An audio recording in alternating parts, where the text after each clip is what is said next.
Hello friends, എളുപ്പത്തിലൊരു chicken കറി ഉണ്ടാക്കാൻ വേണ്ടിയിട്ട് ഒരു കുക്കറിലേക്ക് 2 ടേബിൾ സ്പൂൺ വെളിച്ചെണ്ണ ഒഴിച്ച് കൊടുക്കുകയാണ്. എണ്ണ ഒന്ന് ചൂടായി വരുമ്പോൾ 1 ടീസ്പൂൺ പെരിഞ്ജീരകം കൂടെ ആഡ് ചെയ്ത് കൊടുക്കാം.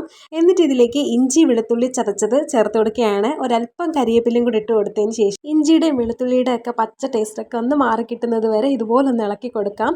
അപ്പോൾ ഇഞ്ചിയുടെയും വെളുത്തുള്ളിയുടെ ആ പച്ച ടേസ്റ്റ് മാറി കഴിഞ്ഞതിന് ശേഷം 5 മീഡിയം സൈസിലെ സവാള അരിഞ്ഞത് ചേർത്ത് കൊടുക്കുകയാണ്. 1 കിലോ ചിക്കന് വേണ്ടിയിട്ടുള്ള സവാളയാണിത്. പച്ചമുളക് എരിവിനനുസരിച്ചെടുക്കാം. ഞാനിവിടെ 3-4 കട്ട് ചെയ്തൊന്ന് ഇട്ട് കൊടുക്കുന്നുണ്ട്. ഇനി ഇതിലേക്ക് ആവശ്യത്തിനുള്ള ഉപ്പും കൂടെ ചേർത്ത് കൊടുത്തതിന് ശേഷം സവാള നന്നായിട്ട് വഴറ്റിയെടുക്കണം. നന്നായിട്ട് വഴണ്ട് വരുന്നത് വരെ ഇതുപോലെ ഒന്ന് ഇളക്കി കൊടുക്കാം. അപ്പം സവാള ഏകദേശം ഒന്ന് വാടി വന്നിട്ടുണ്ട്. ഇതിലേക്ക് 1 തക്കാളി കട്ട് ചെയ്തത് ഇട്ട് കൊടുക്കുകയാണ്. ഇനി ആ തക്കാളിയും കൂടെ നന്നായിട്ട് ആ സവാളയും തക്കാളിയും നന്നായിട്ടൊന്ന് വഴണ്ട് കിട്ടട്ടെ. അപ്പം നന്നായിട്ട് ഏകദേശം ഒന്ന് വാടി കിട്ടിയിട്ടുണ്ട്. ഇനി ഇതിലേക്ക് കഴുകി വൃത്തിയാക്കി വെച്ചേക്കുന്ന 1 കിലോ ചിക്കൻ ആഡ് ചെയ്ത് കൊടുക്കാം. ഇതിലേക്ക് 1/4 ടീസ്പൂൺ മഞ്ഞൾപ്പൊടിയും കൂടി ഇട്ട് കൊടുത്തതിന് ശേഷം നന്നായിട്ടൊന്ന് ഇളക്കി യോജിപ്പിക്കാം.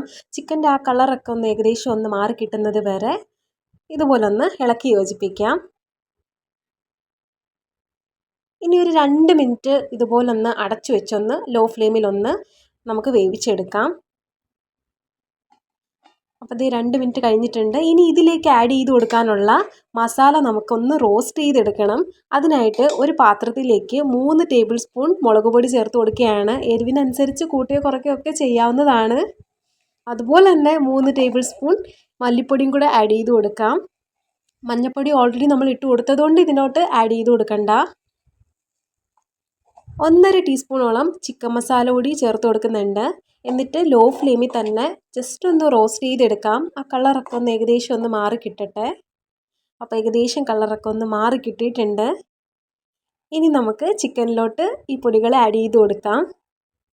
എന്നിട്ട് നന്നായിട്ടൊന്ന് ഇളക്കി യോജിപ്പിക്കണം. ഈ സമയത്ത് വെള്ളമൊന്നും ആഡ് ചെയ്ത് കൊടുക്കുന്നില്ല. ചിക്കനിൽ നിന്ന് തന്നെ വെള്ളം നന്നായിട്ട് ഇറങ്ങിക്കോളും. ഇതിലേക്ക് 1 ടീസ്പൂൺ കുരുമുളക് ചതച്ചത് ചേർത്ത് കൊടുക്കുകയാണ്.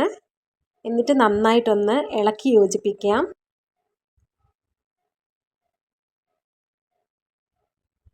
ഇനി ഇതിലേക്ക് ഒരല്പം മല്ലിയിലയും കൂടി ഇട്ട് കൊടുത്തതിന് ശേഷം 1 വിസിലിന് നമുക്ക് കുക്കർ അടച്ചിട്ട് വേവിച്ചെടുക്കണം.